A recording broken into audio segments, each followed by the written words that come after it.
So just like we can draw ray diagrams in mirrors, concave and convex mirrors, we can also draw ray diagrams in lenses.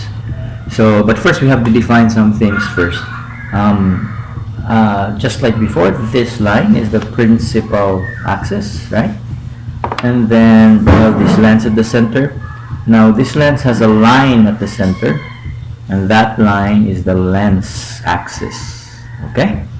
And just like before, from the vertex, which is the center of the lens, the intersection between the principal axis and the lens axis, you have a certain distance that we call the focus, F, and that is true to both sides, right? But in mirrors, after F, we have the center of curvature. In this case, we don't need the center of curvature, but we can still label that point as twice the distance of F. So we will call this 2F, and also this is 2F. Likewise, if we are working with concave lenses, the same is true. We can call this F and 2F. Okay? So, let's now start ray diagramming. I'm just going to erase these things because it will get in the way with our arrows, but I want you to remember that's F and this is 2F. So let's say we have an object that is here, right? We have an object that is here. And again, that object is an arrow, just like before. Now, how are we going to draw the ray diagram of that so that we can pinpoint where the image is? Well, you have a guide in page 198. So you have to draw, this time, only 3 rays, unlike in mirrors where you can draw 4 rays. You have 3 rays. The first ray is the PF ray. So it's a ray that is parallel, and then it passes through the focus. So let me do that now. So from the top of the object, we will draw it parallel with the principal axis. We will draw it until it reaches the lens axis, okay? Do not stop when it reaches the surface of the lens. That's not going to give you an accurate ray, but stop only when you reach the lens axis or the central line of the lens. After that, it is going to be refracted such that it passes through the focus. Remember, this is the F, the focus. So I'm going to make a line that would pass through the focus like this. So the light ray goes like that. So it enters this one and then gets reflected like this.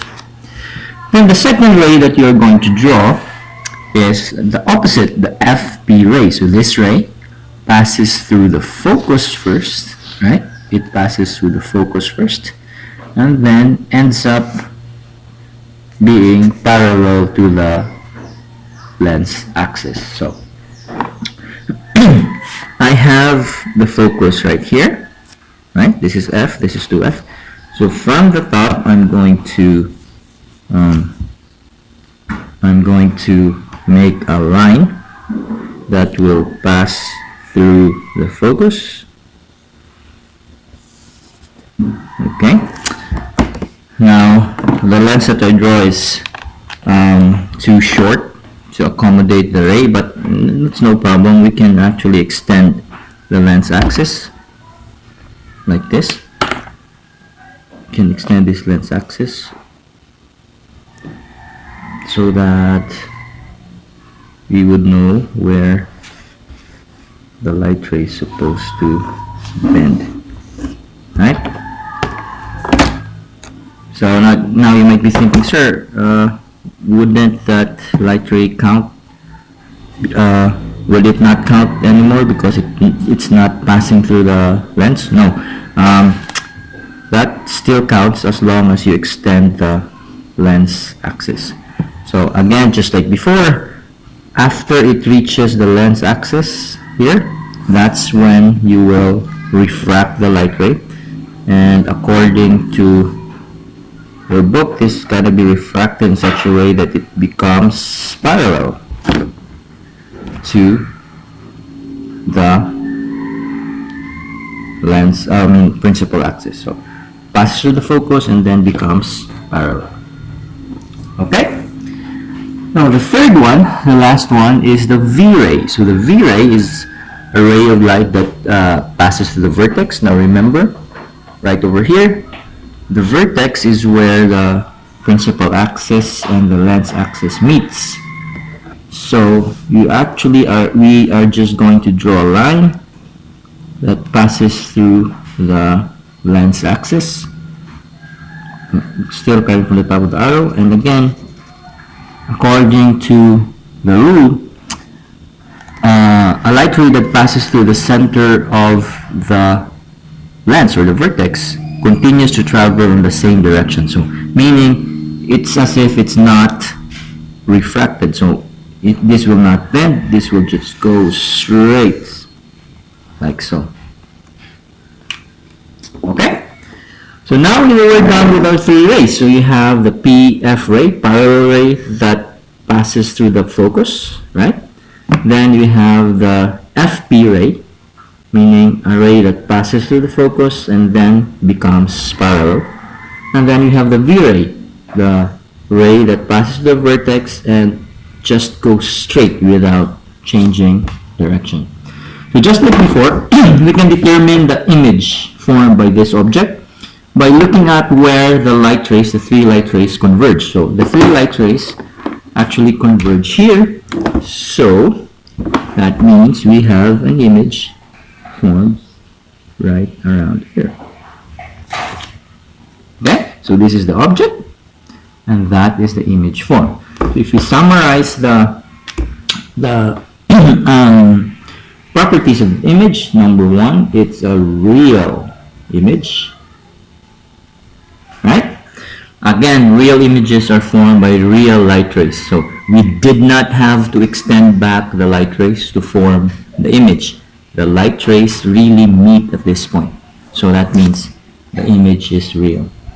Number two, if you can see, the image is enlarged, meaning the image is actually bigger than the object. And then number three, it is inverted because this is pointing up but your image is pointing down.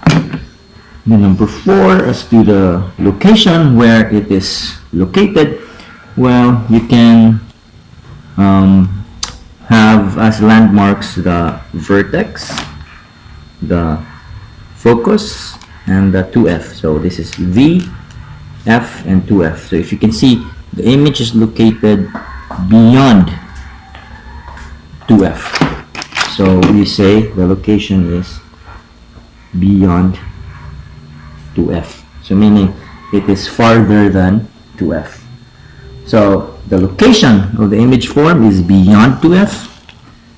The type of image form is real.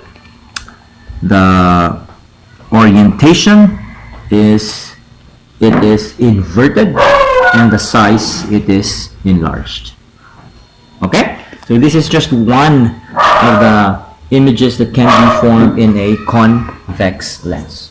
So now we go to your concave lens and how ray diagramming works in that type of lens. So let's say you have an image, and let's put the image way over here, maybe here, right? Not an image, the object. You have an object right there. So the same thing in your book for concave lenses, you have to draw the PF ray, so a ray that is parallel, and then instead of passing through the focus, it does not pass through the focus but actually aligns with the focus. So I have a light ray that I will draw parallel, and again I will stop only when I reach the lens axis. Then now it becomes, it does not pass through the focus on the other side, just like the first lens. What it does, it aligns with the focus. So this is the focus here, it aligns with it, and you draw a line here. This is how that light ray is refracted by that lens. So now we're done with the PF ray. So we go to the next one, the FP ray. We start a light ray from the top that follows through, or that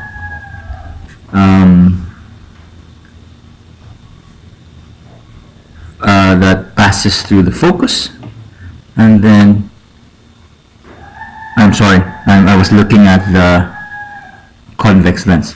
So we start from the top of the object that, instead of passing through, aligns with the focus on the other side, right? If you put a ruler, this line actually passes through or aligns with the focus here, and then becomes parallel. So in our illustration here, we start from the top, just like the other one, and we align our ruler with the focus, not on the other side but this one, not on this side but this one. But we are not actually going to draw a line straight through the focus. We are just going to stop at the lens axis, and then we make it parallel, like so.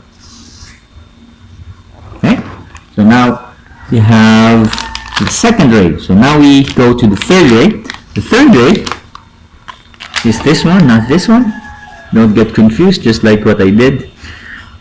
This one, a light ray that passes through the vertex, continues to travel in the same direction. So I start from here, then I pass through the vertex. Remember, the vertex is where the principal axis and the lens axis meets. So here, so I'll start and we'll align that from the top and then go straight.